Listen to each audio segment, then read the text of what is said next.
Quiero invitarle, hermano, que vaya conmigo en su Biblia a Juan, capítulo 21.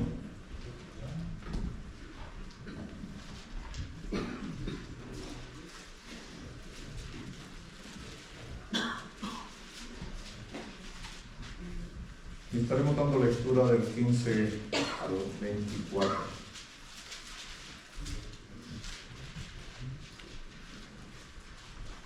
El domingo que viene, hermanos, les prometo que traeremos un mensaje alusivo al día.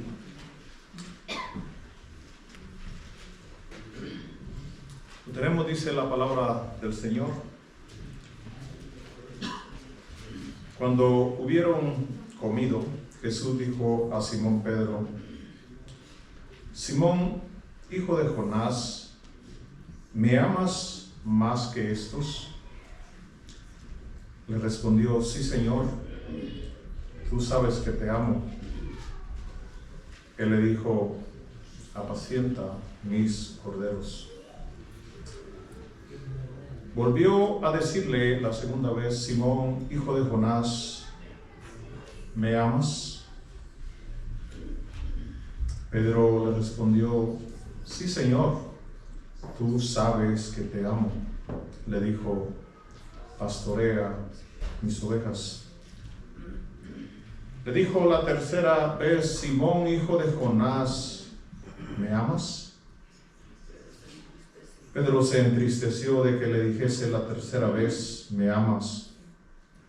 Y le respondió: Señor, tú lo sabes todo. Tú sabes que te amo. Jesús le dijo: apacienta mis ovejas.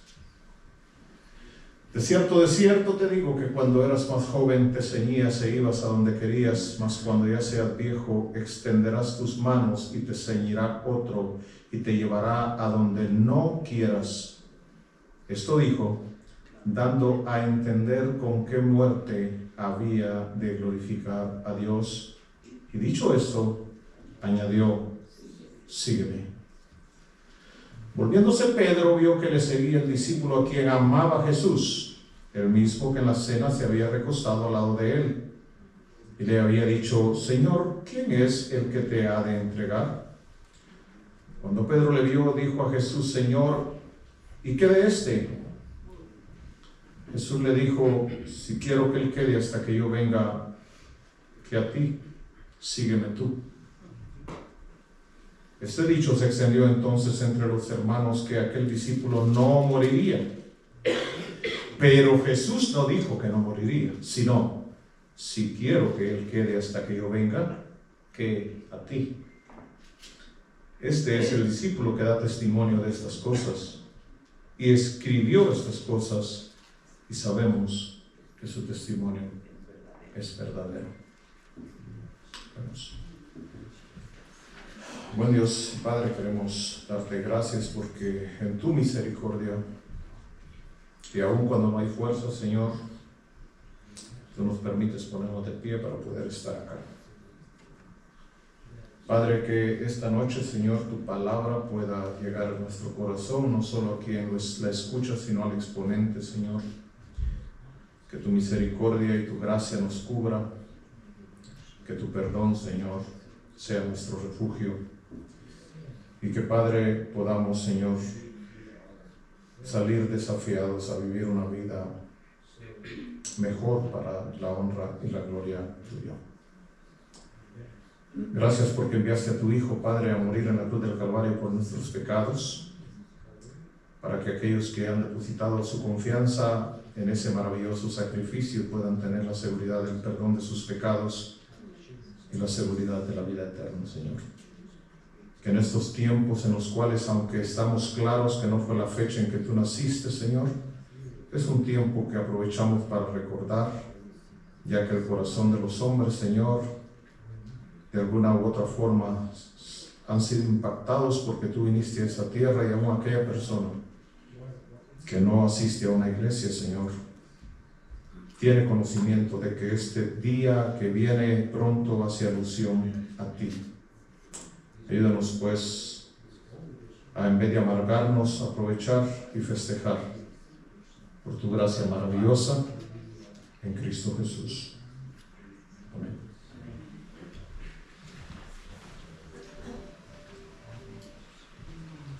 ¿Has sentido, hermano, pesar alguna vez? Vergüenza, tristeza por haber fracasado en alguna situación, por haber fallado o por haberle fallado a alguien que usted de repente no quería fallarle. ¿Ha sentido usted, hermanos, esa agonía muchas veces que tiene el poder cometer un error y que usted no puede dormir a consecuencia de haber sentido que ha cometido algo con lo cual ha mostrado quizá alguna deficiencia en usted mismo? Va a ayudar a considerar y ver la gracia de Dios a pesar de cómo nosotros somos. Y es a donde yo quiero dirigir su atención, hermanos, que a pesar de cómo somos, Dios, hermanos, está tratando y trata con nuestra vida. Y eso es algo que debería de motivar, hermanos, nuestra vida para poder seguir y continuar adelante, aun cuando estamos en momentos de dificultad. Hermanos, todos atravesamos momentos de dificultad en la vida. Quien no pasa momentos de dificultad o por lo menos no lo acepta, hermanos, en realidad miente en su corazón. La palabra del Señor en Salmos capítulo 25, en realidad vemos cómo estaba el corazón del salmista cuando está clamando en el Salmo 25, capítulo 16, dice: mírame y ten misericordia de mí, porque estoy solo y afligido. Era la forma como el salmista se sentía. No que no tuviera familia alrededor, no que no tuviera amigos, no que no tuviera gente alrededor, pero el sentir de él era que él estaba pasando un momento de soledad, un momento de angustia. Mire lo que dice ahí seguidamente, dice: las angustias de mi corazón se han aumentado, dice el pasaje. Sácame de mis congojas, mira mi aflicción y mi trabajo, y perdona mi pecado. ¿Se da cuenta, hermanos, que lejos de que muchas veces relacionen en falta de espiritualidad, hermanos, el pasar por momentos difíciles, hermanos, son etapas de nuestra vida humana, pasar por áreas en las cuales nos sentimos solos, nos sentimos lejos, nos sentimos acongojados, nos sentimos que estamos pasando momentos de dificultad y aún más, hermanos, sentimos que Dios nos ha abandonado, aunque Dios siempre está ahí con nosotros. El salmista en un salmo cercano, que no lo voy a leer, dice: ¿hasta cuándo, Señor? ¿Hasta cuándo?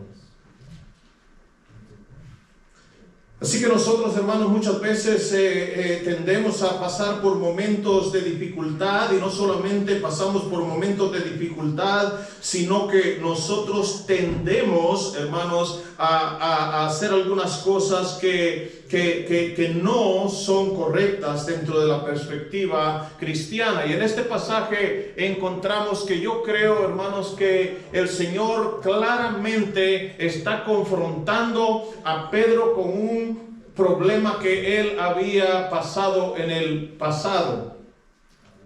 ¿Cómo lo sabemos, hermanos? Porque se da cuenta cómo le pregunta el Señor: ¿me amas? ¿Verdad? ¿Qué dice el pasaje? ¿Me amas más que estos?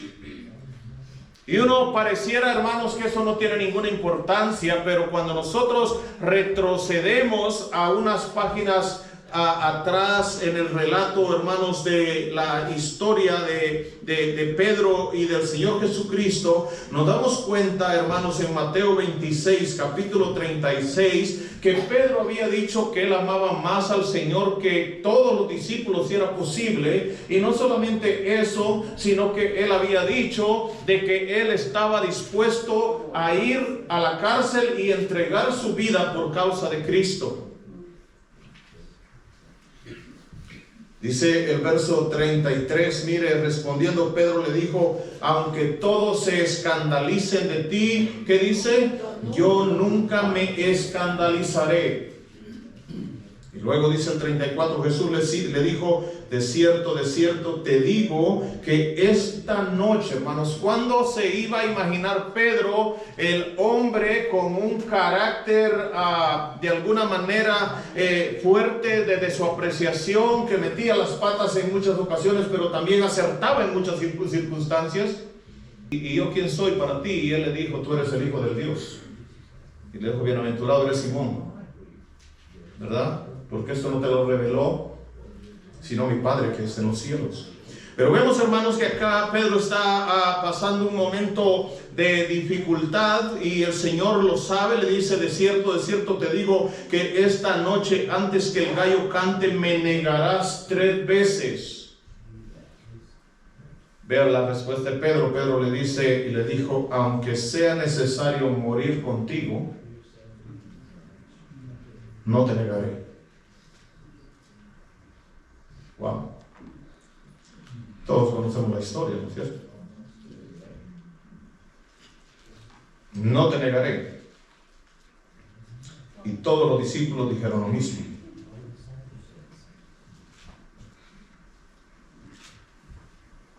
Hermanos, imagínense la tristeza que pudo haber embargado, y lo conocemos porque lo sabemos en el relato, y cada uno de esos detalles nos deja ver, hermanos, la fragilidad de nosotros como seres humanos y cómo nosotros somos fluctuantes y variantes muchas veces y nos dejamos llevar por momentos que son difíciles en nuestra vida o que muchas veces no pensamos que deberían serlo, como en el caso de Pedro. Muchas veces, hermanos, creemos que tenemos el control cuando lo perdemos con facilidad o perdemos las cosas con facilidad. Nos hace decir cosas, hermanos, que muchas veces no queremos decir. Nos hace negar a Cristo. Si se da cuenta, hermanos, en el verso 73 y 75, uno se da cuenta que dice ahí, un poco después acercándose los que por ahí estaban, dijeron a Pedro, verdaderamente también tú eres de ellos. Hermanos, qué halagador pudiera haber sido que la gente lo reconociera como alguien que seguía a Jesús, que había andado con él, y no solamente que había andado con él, sino que tenía el acento, tenía la forma de hablar de Jesús. Y vea lo que se ve él necesitado de hacer para negarlo.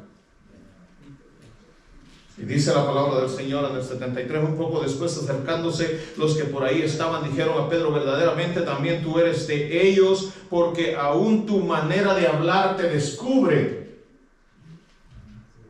Y dice, entonces él comenzó a maldecir y a jurar, no conozco al hombre. Y enseguida cantó el gallo.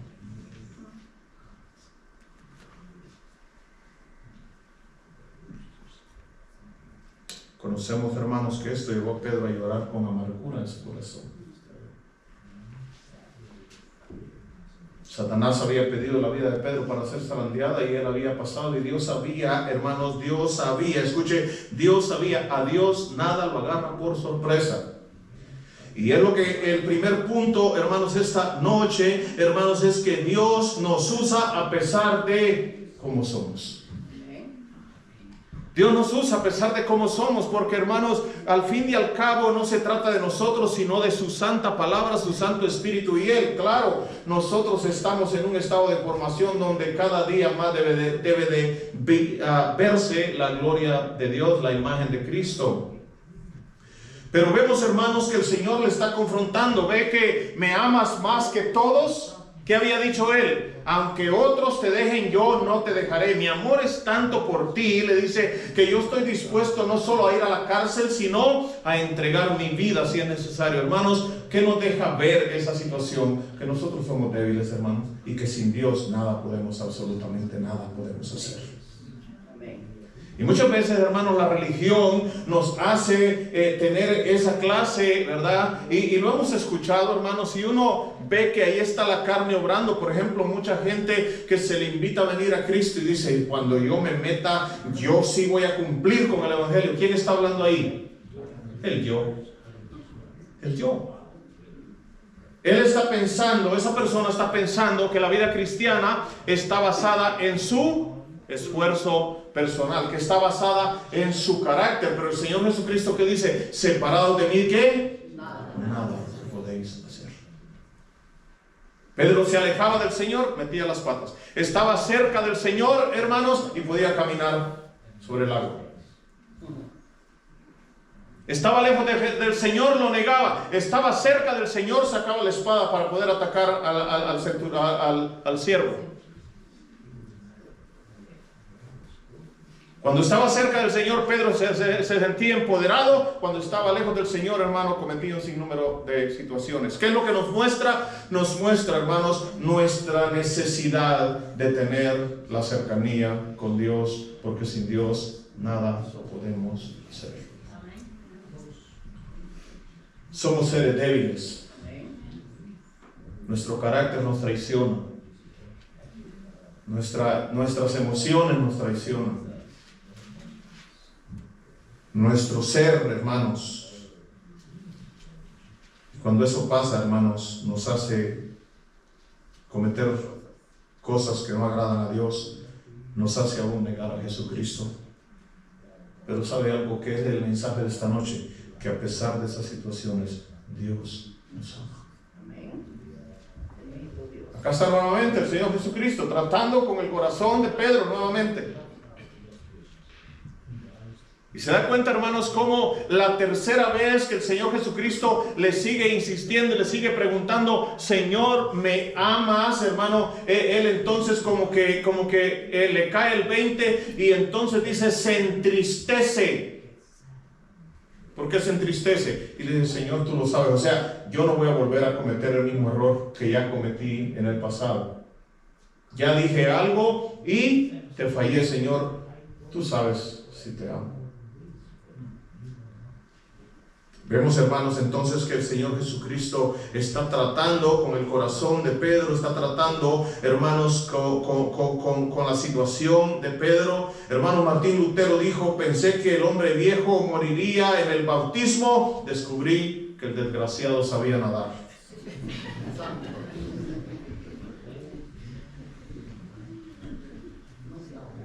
Se lo repito, Martín Lutero dijo, pensé que el viejo hombre había muerto en el bautismo, pero descubrí que el desgraciado sabía nadar. Se cuenta la historia en cierta oportunidad de un hombre que tenía una granja donde crecían pollos, gallinas,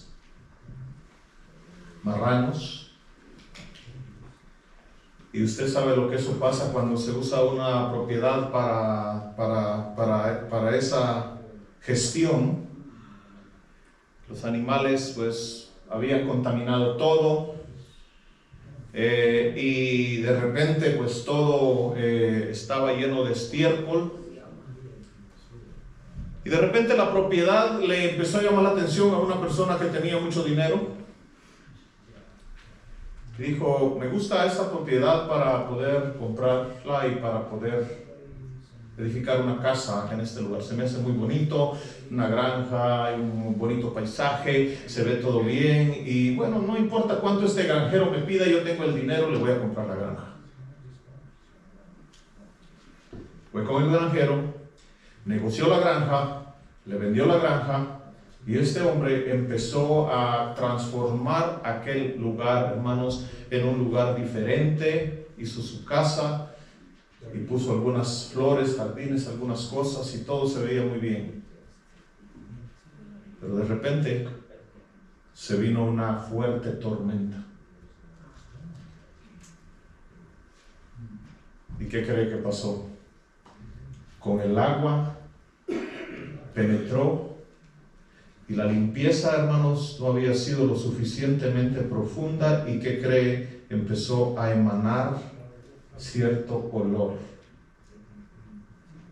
a las plumas de gallina y al estiércol de gallina.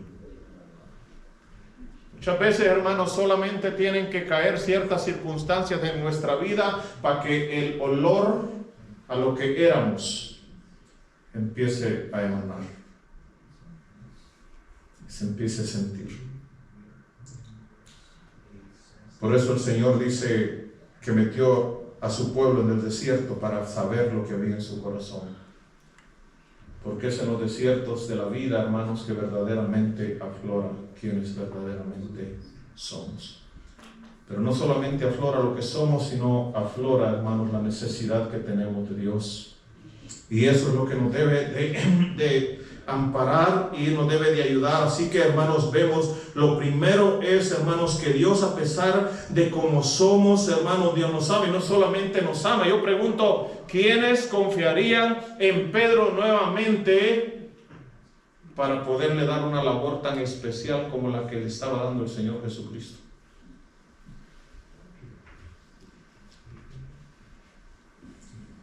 Le dice, si me amas, hay dos tareas que quiero que hagas. Quiero que dirijas a mi pueblo, a mis corderos, y quiero que los cuides. Quiero que los guíes, quiero que les proveas, quiero que les cuides. Apacentar, ¿verdad? Apacentar es cuidarles, es darles de comer, es velar por su bienestar.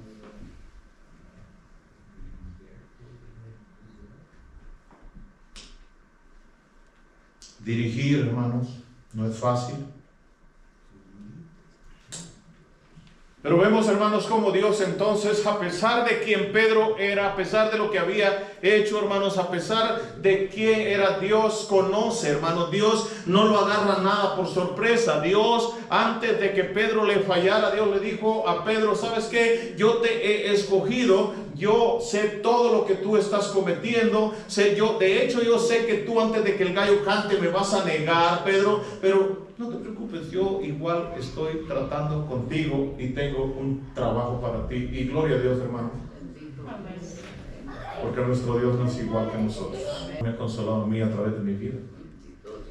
No quiero, hermanos, excusarme en eso, lógicamente que no. Yo sé que fallo con mucha regularidad. Pero su gracia es mayor. Amén. Su gracia es mayor. Y esa es la gracia de Dios para con nosotros, hermanos, en que siendo pecadores, Cristo murió por nosotros. No la merecía usted, no la merezco yo, no la merece nadie, pero Dios en su infinito amor, hermanos, nos ha escogido a pesar de cómo somos y está haciendo una obra de transformación en nuestra vida con paciencia, con amor, con perseverancia, a través del poder de su palabra, a través de llevarnos a situaciones difíciles con el fin de que entendamos el precio de nuestros errores, con el fin, hermanos, de que podamos depender de Él y ver que sin Él nada podemos hacer.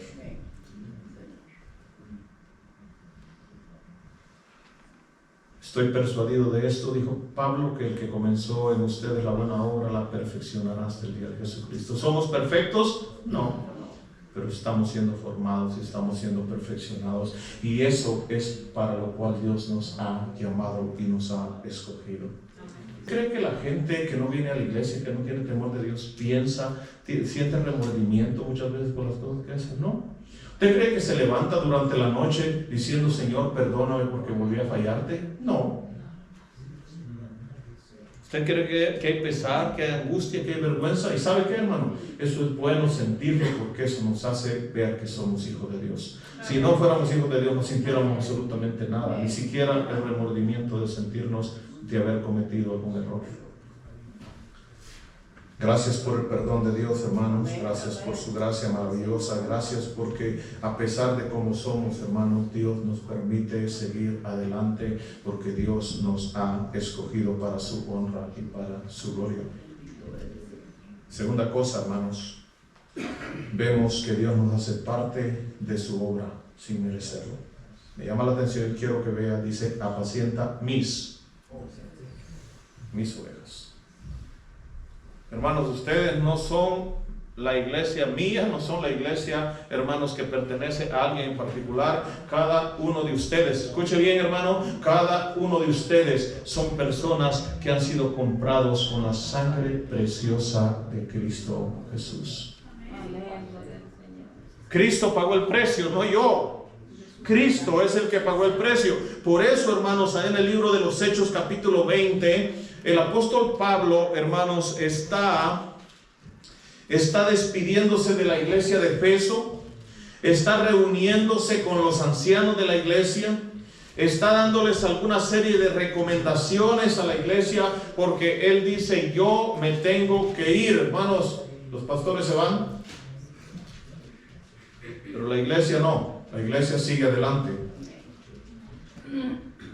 Vemos en este pasaje, hermanos, que dice la palabra del Señor que hubo llanto en la despedida del apóstol Pablo. El apóstol Pablo había estado trabajando en Efeso por un periodo de más de 2 años, donde había estado predicando la palabra con fidelidad, hermanos. Y dice ahí en el 27, dice: porque no he rehuido anunciaros todo el consejo de Dios. Eso es Pablo, lógicamente. Por tanto, dice: mirad por vosotros, el deber de la iglesia, mirad por vosotros y por todo que el rebaño en que el Espíritu Santo os ha puesto por obispos, para apacentar, otra vez la palabra, apacentar la iglesia del Señor. Acá viene la palabra, la cual que dice: Él ganó con su propia ¿qué? Sangre. Con su propia sangre. Escuche lo que dice Hebreos capítulo 9, verso 12: y no por sangre de machos cabríos ni de becerros, sino por su propia sangre entró una vez para siempre en el lugar santísimo, habiendo obtenido eterna redención. Hermanos, allí Dios pagó el precio completo de nuestra redención. Cuando nosotros creemos que la salvación es por mérito de que nosotros podemos hacer algo para salvarnos, estamos diciendo de alguna manera que el pago de la sangre de Cristo no fue lo suficientemente para podernos redimirnos de nuestro pecado.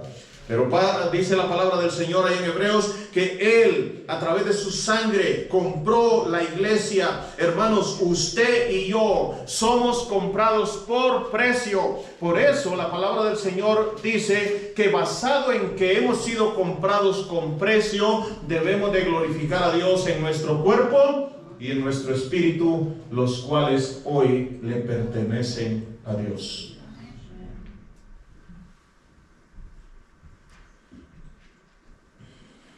Primero, hermanos, el punto es entonces: Dios nos usa a pesar de cómo somos. Segundo, hermanos, Dios nos hace parte de un ministerio sin merecerlo. ¿Cuál ministerio? Ser parte de la iglesia que Él compró con su sangre, poderla cuidar, poderla guiar, como decía. Hermanos, y esto no es exclusivamente del pastor. ¿Por qué? Porque a través de la palabra del Señor encontramos que dice que nosotros tenemos una tarea, ¿verdad? De que debemos nosotros como cristianos que hacer la obra también.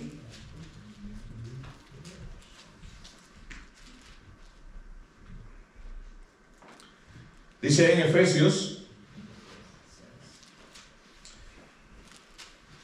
que el fin, hermanos, de Dios a través de cada uno de los que estamos acá, dice que es a fin de perfeccionar a los santos, dice 4:12, para la obra del ministerio, para la edificación del cuerpo de Cristo. 13, hasta que todos lleguemos a la unidad de fe y del conocimiento del Hijo de Dios, a un varón perfecto, a la medida de la estatura de la plenitud de Cristo. Ahí está la meta, ahí está el objetivo. El objetivo: Dios nos compró con su sangre. ¿Para qué? Para formar la imagen de Jesucristo en nosotros. ¿Sabe, hermano, qué es lo que le da valor a un billete, a una moneda? ¿Verdad? La imagen, de alguna manera. Esos sellos de agua que tienen la imagen impregnada para que podamos ver si tiene valor o no tiene valor. Hermanos, nosotros a través del pecado, nosotros nos hemos rebelado en contra de Dios, y la imagen de Dios, fuimos creados a imagen y semejanza de Dios. Y esa imagen que quedó desfigurada de alguna manera, no borrada por completo, pero sí desfigurada. ¿Cómo lo sabemos que no borrada por completo? Porque, hermanos, cuando dice que de una fuente no puede proceder agua dulce y amarga, dice que porque no podemos maldecir a las personas porque fueron creadas a imagen y semejanza de Dios. Pero regresando, vemos, hermanos, que este pasaje nos dice que ese es el objetivo. O sea, el hombre, hermanos, anda viviendo su vida sin Dios, para sí mismo, anda viviendo su vida con el fin de agradarse a Él, de hacer su voluntad, anda viviendo sin propósito, no sabe para qué vive, para qué existe, y de repente el Señor llega a su vida y le dice: acá estoy yo, sígueme. Y en un acto de fe aquella persona decide dejar de vivir para sí mismo y empieza a seguir a Jesús. Y entonces empieza a aprender de Él, empieza a conocerle a Él, empieza a ser formado por Él. Y ese es el discipulado de aquella persona que ha recibido a Cristo. ¿Es perfecto? No. Pero está siendo perfeccionado. Y en ese camino, con ese fin nos compró, con ese fin nos salvó, con ese fin nos ha perdonado, hermanos. No solamente para que vayamos al cielo, ¿verdad? Que es a la estatura de la plenitud de Cristo. Mire, dice el 14: para que ya no seamos niños fluctuantes, llevados por doquiera de todo viento de doctrina, por estratagema de hombres que para engañar emplean con astucia la artimaña del error, sino que siguiendo la verdad en amor, crezcamos en todo en aquel que es la cabeza, esto es Cristo, de quien todo el cuerpo bien concertado y unido entre sí, por todas las coyunturas que se ayudan mutuamente, ¿se dan cuenta? Ahí está. Según la actividad propia de cada miembro en la iglesia tiene una actividad propia y debe de ayudar en el desarrollo y en el crecimiento a cada uno de los miembros del cuerpo de Cristo. ¿Para qué? Para que seamos formados a la imagen de Cristo. ¿Por qué? Porque Cristo, hermanos, nos compró con su sangre, y no solamente el hermano que está al frente está encargado, hermanos, de la edificación de la iglesia, sino que cada uno de nosotros también tenemos cierto grado de responsabilidad. Jesús, hermanos, muchas veces es un llamado a padecer. Porque hay gente, hermanos, que lo único que quiere es saber cómo obtener el éxito en esta tierra. Pero muchas veces el llamado de Dios es a una tierra venidera y no a una tierra perecedera.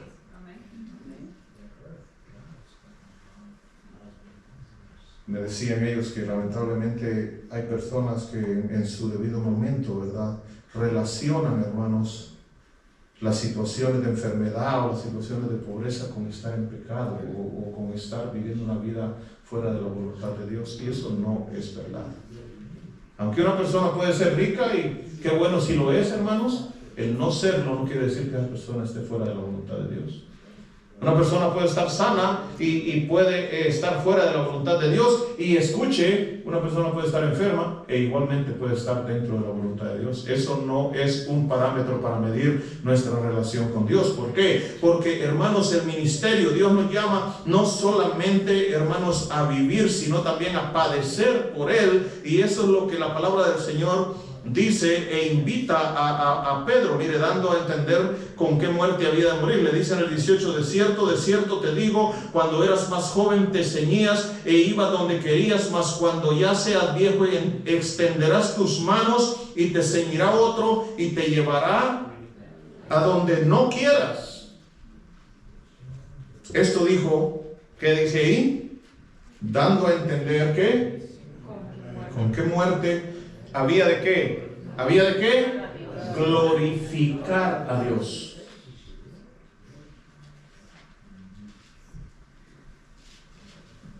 El llamado de Cristo, hermanos, no solamente, ¿verdad?, es a gozar de su perdón, es a gozar, sino también algunas veces implica un costo de nosotros mismos. En Lucas capítulo 9, 57 al 62. Uno le dijo en el camino: Señor, te seguiré a donde, ¿qué dice? A donde quiera que vayas. Hermanos, usted escucha que hay gente decidida, no así de repente. Pero mire, ahora viene la confrontación. Y le dijo Jesús, ¿qué le dice Jesús? Las zorras tienen guaridas y las aves de los cielos nidos. Es como lo que le dijera: mas el Hijo del Hombre, ¿qué? No tiene dónde recostar su cabeza. Es como que le está diciendo a esta persona que sale y le dice: Señor, yo te voy a seguir. El Señor le dice: mira, piénsala bien, porque conmigo aquí la cosa está difícil. Hay que dormir, no sabemos ni dónde vamos a pasar la noche. No tengo, ¿verdad? No tengo un lugar propio en donde siquiera pasar la noche. Así que si verdaderamente quieres seguirme, déjame decirte que yo no tengo mayor cosa que ofrecer. Es lo que le está diciendo. Bueno, pero ahora los televangelistas viajan en jets privados, ¿no? Viven en mansiones muy presuntuosas. Se les debe de rendir pleitesía. El Señor Jesucristo nos muestra en este pasaje, hermanos, que hay un costo. Digo, Jesús: las zorras tienen guaridas, las aves de los cielos nidos, mas el Hijo del Hombre no tiene dónde recostar la cabeza. Mire, sigue hablando y dijo a otro: sígueme. Le dijo: Señor, deja que primero vaya y entierre a mi Padre. Mire lo que le dice.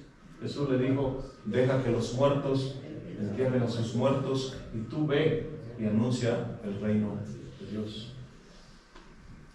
Entonces también dijo otro: te seguiré, Señor, pero déjame que me despida primero los que están en mi casa. Y Jesús le dijo: ninguno que poniendo su mano en el arado mira hacia atrás es apto para el reino de Dios. ¿Qué le está diciendo el Señor? Hay un costo, hay un precio. Está diciendo Pedro: te van a matar, te va a costar la vida seguir a Cristo. De hecho, fue Nerón quien lo llevó a la muerte. Y encontramos ahí en 2 Pedro, no lo vamos a ver, pero usted se recuerda en 2 Pedro, cuando ya está próximo para ser sacrificado, cómo se encuentra llorando el apóstol Pedro porque él va a morir, ¿verdad? ¿Qué dice? Mejor veámoslo, porque está bueno ese pasaje, ¿verdad? Vemos ahí que en 2 Pedro, capítulo 1, 12 y 15,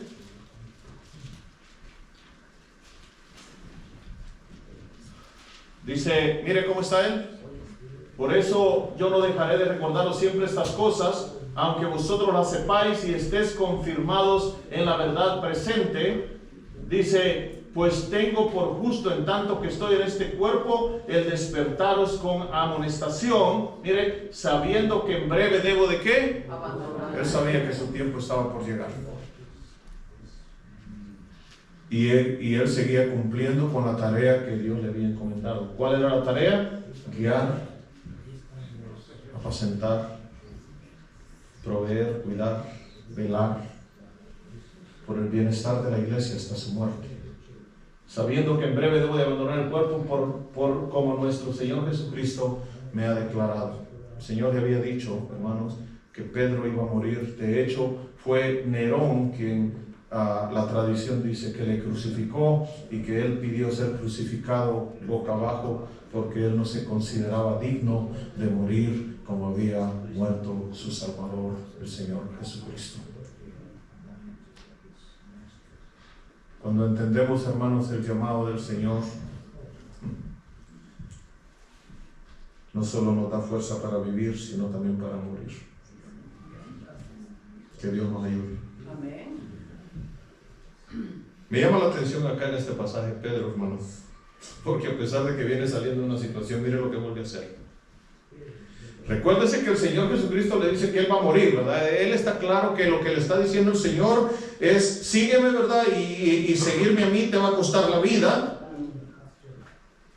Y mire, entonces dice, volviéndose Pedro vio que le seguía aquí en Juan, ¿no? Que le seguía el discípulo a quien amaba a Jesús, que tenía más o menos 20 años, el mismo que en la cena se había recostado al lado de él y le había dicho: Señor,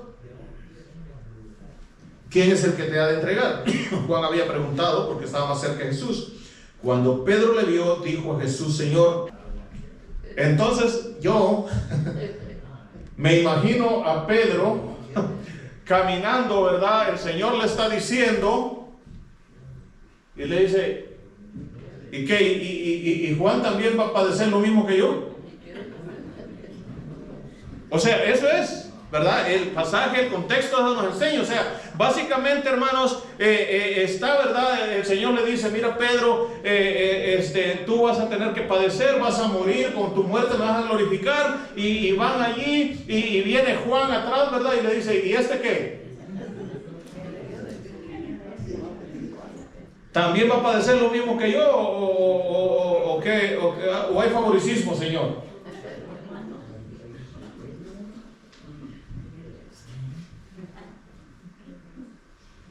Mira la respuesta, hermano, y con ese es el último punto. Dios tiene planes individuales para cada uno. Algunos van a morir, algunos no. Algunos tienen que sufrir más, otros menos.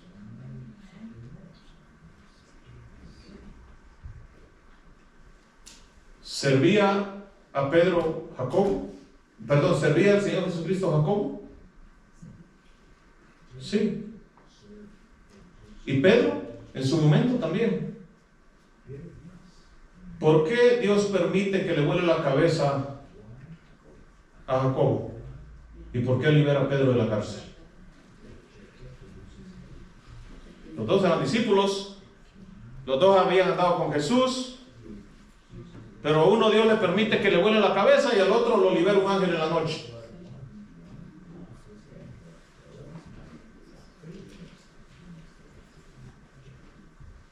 El mismo Dios. El pasaje dice, hermanos, Jesús le dijo, mire, le dijo: ¿y qué de este? Jesús le dijo: si quiero que él quede hasta que yo venga. ¿Qué le dice? ¿A ti qué te importa?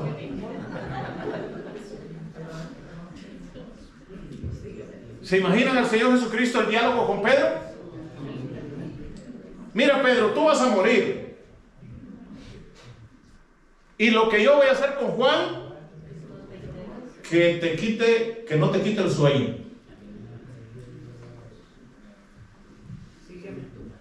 Tú sígueme. Tú sígueme.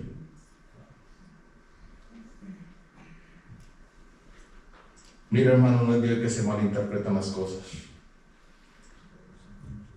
Dice el 23, este dicho se extendió entonces entre los hermanos que aquel discípulo no moriría. ¿Qué es la interpretación que hicieron? Dice que no moriría. Pero Juan está haciendo la corrección, hermano. Juan, quien es el que estaba directamente afectado, dice: pero Jesús no le dijo que no moriría, dice. Corrección ahí, están malinterpretando lo que Jesús dijo. Hermanos, hoy se sigue malinterpretando lo que Jesús dijo. Y también lo que nosotros, lo que algunas veces decimos. Dice ahí, Jesús no le dijo que no moriría, sino: si quiero que él quede hasta que yo venga, que aquí. Hermanos, hay un costo, pero hay una bendición.